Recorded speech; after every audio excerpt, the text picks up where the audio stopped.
Video केवल जानकारी और शैक्षणिक उद्देश्य के लिए है।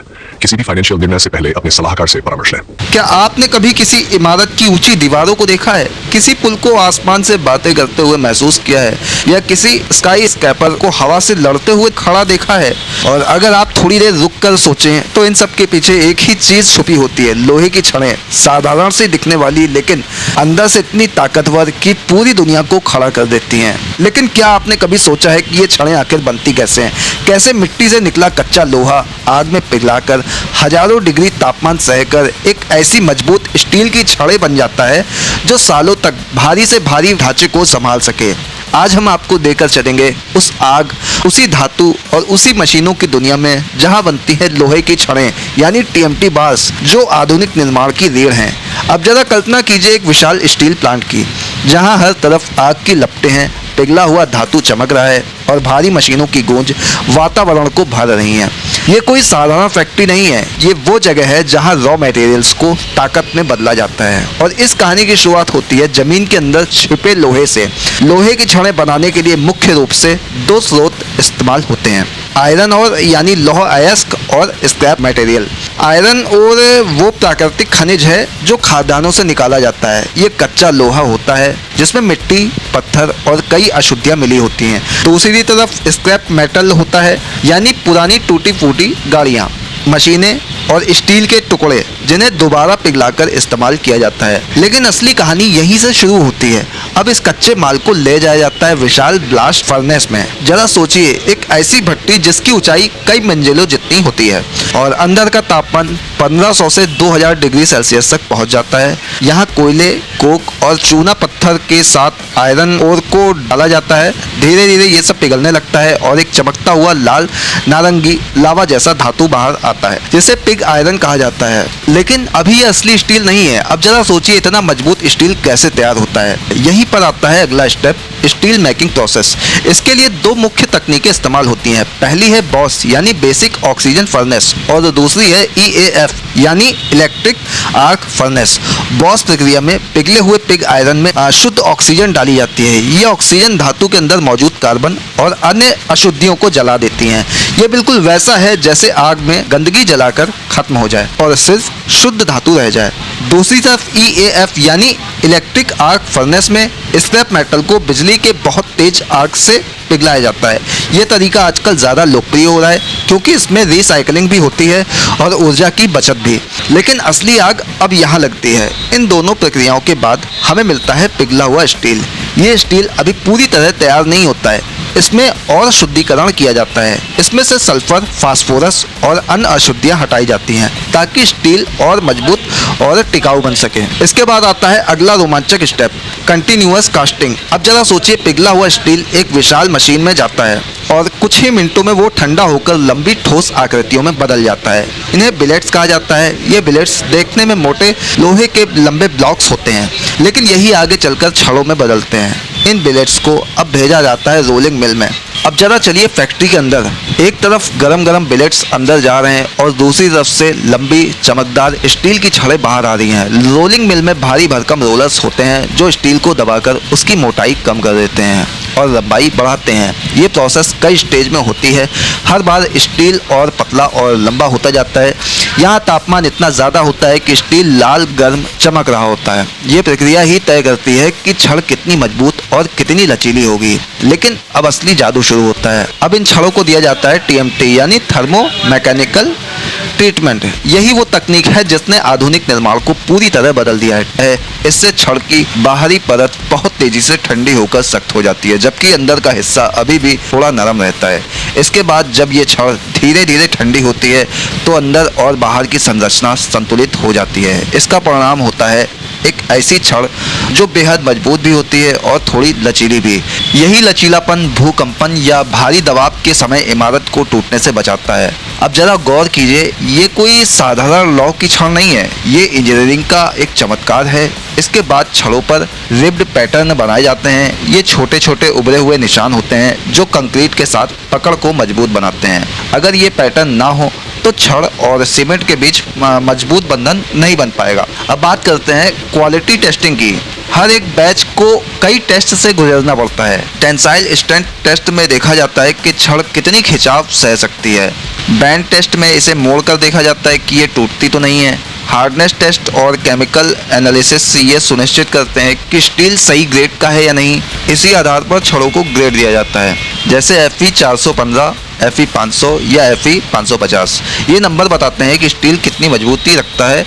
अब जरा सोचिए, हर एक छड़ किसी मजबूत इमारत की नींव में जाती है, पहले इतनी कठोर टेस्टिंग से गुजरती है, इसके बाद आता है साइजिंग और ग्रेडिंग।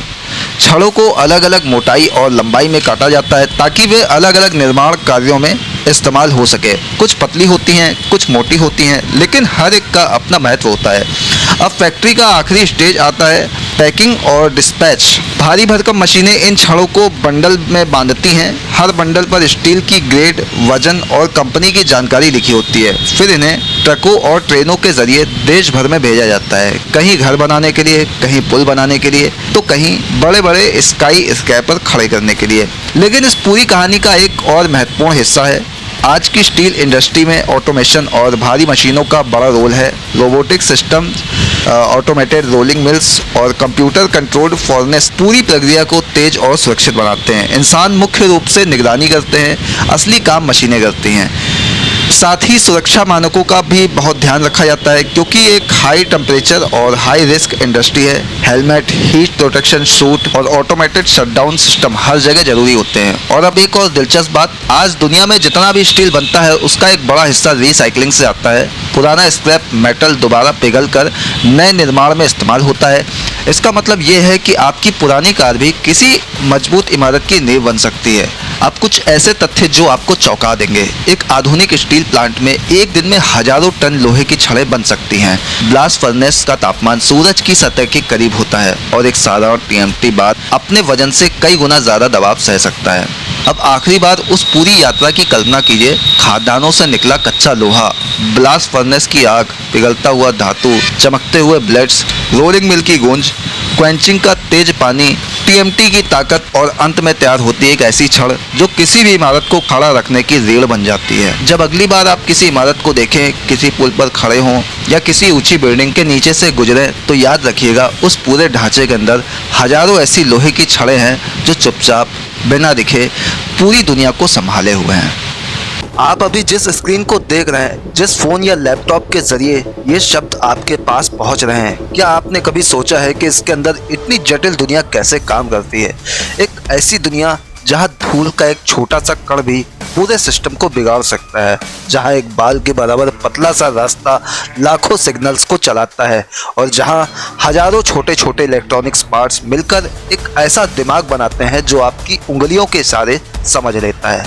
आज हम आपको लेकर चलेंगे उस अदृश्य लेकिन बेहद ताकतवर दुनिया के अंदर जहां बनते हैं PCB, स्मार्टफोन के पार्ट और वो माइक्रोचिप्स जो आज की डिजिटल दुनिया को चला रहे हैं।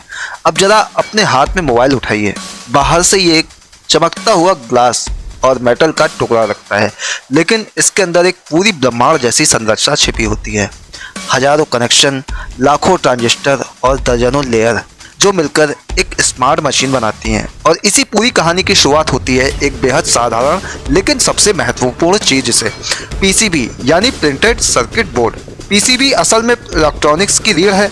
ये एक फ्लैट बोर्ड होता है जिस पर सारे इलेक्ट्रॉनिक्स कंपोनेंट्स लगाए जाते हैं। इसके अंदर मुख्य 3 लेयर होती हैं। सबसे नीचे होता है बेस मटेरियल, जिसे सब्सट्रैक्ट कहा जाता है।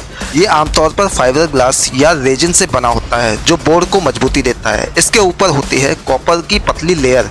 यही कॉपर इलेक्ट्रॉनिक सिग्नल्स को एक जगह से दूसरी जगह ले जाने का काम करता है। और सबसे ऊपर होती है सोल्डर मास्क, जो बोर्ड को शॉर्ट सर्किट और ऑक्सीकरण से बचाती है। लेकिन असली कमाल अब शुरू होता है। अब जरा कल्पना कीजिए एक विशाल क्लीन फैक्ट्री की, जहां हवा लगभग पूरी तरह फिल्टर की गई है। वहां एक एक धूल के कण को रोका जाता है, क्योंकि PCB पर एक छोटा सा कण भी सर्किट को खराब कर सकता है। इसी माहौल में शुरू होता है PCB का निर्माण। सबसे पहले फाइबर ग्लास शीट तैयारी की जाती है, फिर उस पर कॉपर की बहुत पतली परत चढ़ाई जाती है। इसके बाद फोटोलिथोग्राफी नाम की प्रक्रिया से सर्किट का डिजाइन बनाया जाता है। यह डिजाइन किसी नक्शे की तरह होता है, जिसमें यह तय होता है कि इलेक्ट्रॉनिक सिग्नल कहाँ जाएगा और कहाँ से आएगा।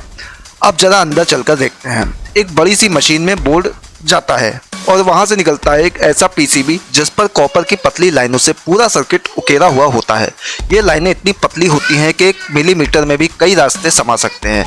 यही वो जगह है जहां इलेक्ट्रॉनिक्स की असली दुनिया शुरू होती है। अब बात करते हैं उन छोटे छोटे कंपोनेंट्स की जो पीसीबी पर लगाए जाते हैं, जैसे रजिस्टर्स, कैपेसिटर्स, इंडक्टर्स, आईसी और माइक्रोचिप्स। ये सभी छोटे दिखते हैं लेकिन इनका काम बेहद बड़ा होता है। रजिस्टर्स करंट को कंट्रोल करते हैं, कैपेसिटर्स एनर्जी स्टोर करते हैं और आईसी यानी इंटीग्रेटेड सर्किट्स पूरे सिस्टम का दिमाग होते हैं। अब असली जादू शुरू होता है एसएमटी यानी सरफेस माउंट टेक्नोलॉजी के साथ। एसएमटी एक ऐसी तकनीक है जिसने इलेक्ट्रॉनिक्स मैन्युफैक्चरिंग को पूरी तरह बदल दिया है। इसमें कंपोनेंट्स को सीधे पीसीबी की सतह पर लगाया जाता है। अब जरा सोचिए, हजारों छोटे छोटे पार्ट्स को हाथ से लगाना लगभग असंभव है। इसलिए यहाँ काम करते हैं हाई स्पीड रोबोट्स। एक एसएमटी लाइन में सबसे पहले पीसीबी पर सोल्डर पेस्ट प्रिंट किया जाता है। ये पेस्ट छोटे छोटे धातु कणों और फ्लक्स का मिश्रण होता है। ये बिल्कुल एक प्रिंटर की तरह बोर्ड पर लगाया जाता है, लेकिन बहुत सटीक तरीके से। इसके बाद आता है पिक एंड प्लेस मशीन का असली शो। ये मशीन इतनी तेज होती है कि 1 सेकंड में दर्जनों कंपोनेंट्स उठा सकती है और सही जगह पर रख सकती है। जरा कल्पना कीजिए, सैकड़ों छोटे छोटे इलेक्ट्रॉनिक्स पार्ट्स हवा में उड़ते हुए अपनी जगह पर बिल्कुल सटीक तरीके से बैठ रहे हैं। ये पूरी प्रक्रिया कंप्यूटर कंट्रोल होती है। लेकिन असली कमाल अब शुरू होता है। अब ये पूरा पीसीबी एक रीफ्लो ओवन में जाता है। ये एक लंबी टनल जैसी मशीन होती है जहां तापमान धीरे धीरे बढ़ता है। जैसे ही बोर्ड अंदर से गुजरता है, सोल्डर पेस्ट पिघलने लगता है और सारे कंपोनेंट्स स्थायी रूप से बोर्ड से जुड़ जाते हैं। फिर ठंडा होने पर ये एक मजबूत इलेक्ट्रॉनिक सर्किट बन जाता है। अब बात करते हैं THT यानी टू होल टेक्नोलॉजी की। इसमें कंपोनेंट्स को पीसीबी में बने छेदों से गुजारा जाता है और फिर पीछे से सोल्डर किया जाता है। ये तकनीक आज भी बड़े पावर इलेक्ट्रॉनिक्स और मजबूत कनेक्शन वाले हिस्सों में इस्तेमाल होती है। अब ज़रा सोचिए, एक छोटे से बोर्ड पर हजारों कनेक्शन, लाखों सोल्डर पॉइंट्स और सैकड़ों कंपोनेंट्स एक साथ काम कर रहे हैं। लेकिन ये सिर्फ शुरुआत है। अब आते हैं स्मार्टफोन मैन्युफैक्चरिंग के सबसे हाईटेक हिस्से पर। एक स्मार्टफोन के अंदर सिर्फ पीसीबी नहीं होती है, इसमें कैमरा, बैटरी, डिस्प्ले, सेंसर और प्रोसेसर जैसे कई यूनिट्स होती हैं। हर एक पार्ट्स अपनी अलग फैक्ट्री बनता है और फिर एक असेंबली लाइन में आकर जुड़ता है। कैमरा मॉड्यूल की दुनिया बेहद नाजुक होती है। इसमें लेंस, सेंसर और ऑप्टिकल सिस्टम इतने छोटे होते हैं कि उन्हें असेंबल करना माइक्रोस्कोप के बिना संभव नहीं है। क्लीन रूम में रोबोट्स इन पार्ट्स को जोड़ते हैं ताकि धूल या हवा का छोटा सा कण भी इमेज की क्वालिटी खराब न कर सके। डिस्प्ले यूनिट में ओलेड या LCD पैनल होते हैं जिन्हें बेहद सटीक लेयर से बनाया जाता है। हर पिक्सल्स एक छोटा सा प्रकाश स्रोत होता है जो मिलकर एक पूरी स्क्रीन बनाता है। बैटरी पैक लिथियम आयन तकनीक पर आधारित होती हैं। इन्हें विशेष सेफ्टी स्टैंडर्ड्स के तहत तैयार किया जाता है ताकि वे ओवरहीट या फट ना जाए। अब जरा अंदर चलकर देखते हैं असेंबली लाइन। एक लंबी कन्वेयर बेल्ट पर हजारों स्मार्टफोन एक के बाद एक आगे बढ़ रहे हैं। रोबोटिक आर्म्स उन्हें उठाते हैं, अंदर पीसीबी फिट करते हैं, फिर कैमरा, बैटरी और डिस्प्ले जोड़ते हैं। हर स्टेज पर ऑटोमेटेड मशीनें जांच करती हैं कि सब कुछ सही है या नहीं। लेकिन असली कमाल अब शुरू होता है। हर तैयार फोन एक्सरे इंस्पेक्शन से गुजरता है। ये मशीन फ़ोन के अंदर देख सकती है कि सोल्डर जॉइंट सही है या नहीं। इसके बाद फंक्शनल टेस्टिंग होती है जिसमें कैमरा, टच, स्पीकर और सेंसर सब कुछ चेक किया जाता है। ये सब क्लीन रूम में होता है। क्लीन रूम वो जगह होती है जहां हवा को हजारों बार फिल्टर किया जाता है। कर्मचारी खास सूट पहनते हैं ताकि कोई धूल का कण भी अंदर ना रह जाए, क्योंकि माइक्रो लेवल पर एक छोटी सी गड़बड़ी भी पूरे डिवाइस को ख़राब कर सकती है। अब बात करते हैं OEM और ODM की। OEM यानी ओरिजिनल इक्विपमेंट मैन्युफैक्चरर वो कंपनी होती है जो असली प्रोडक्ट डिजाइन करती है।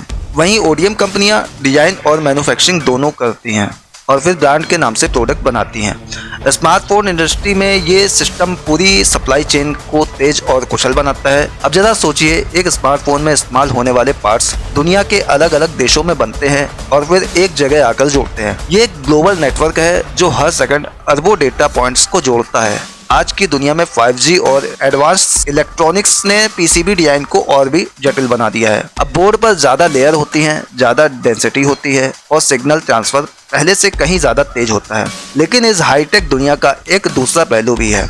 हर साल दुनिया में करोड़ों टन इलेक्ट्रॉनिक्स कचरा यानी ई वेस्ट पैदा होता है। पुराने फोन, लैपटॉप और इलेक्ट्रॉनिक्स पार्ट्स अगर सही तरीके से रिसाइकिल ना किए जाएं तो पर्यावरण के लिए एक बड़ा खतरा बन सकते हैं। इसलिए कंपनियां रिसाइकलिंग तकनीकों पर ज्यादा ध्यान दे रही हैं, जहां गोल्ड, कॉपर और सिल्वर जैसे कीमती मटेरियल्स वापस निकाले जाते हैं। कुछ फैक्ट्स आपको चौंका सकते हैं। एक आधुनिक स्मार्टफोन में 1000 से ज्यादा छोटे कंपोनेंट्स होते हैं। एक पीसीबी में इतनी पतली कवर लाइनें होती हैं कि उन्हें माइक्रोस्कोप से देखा जाता है। एसएमटी मशीनें 1 घंटे में लाखों कंपोनेंट्स असेंबल कर सकती हैं और एक हाई स्पीड एंड चिप में अरबों ट्रांजिस्टर्स होते हैं जो एक बाल से हजारों गुना ज्यादा छोटे होते हैं। अब आखिरी बार उस पूरी यात्रा की कल्पना कीजिए। कच्चा सिलिका से बना वेफर, माइक्रोचिप्स की चमक, क्लीन रूम की सफेद दुनिया, रोबोटिक आर्म्स की तेज हरकतें, एसएमटी लाइनों पर उड़ते हुए कंपोनेंट्स, रीफ्लो ओवन की गर्म टनल, एक्सरे टेस्टिंग की गहराई और अंत में तैयार होता है एक ऐसा स्मार्टफोन जो आपकी पूरी दुनिया को आपकी जेब में समेट देता है।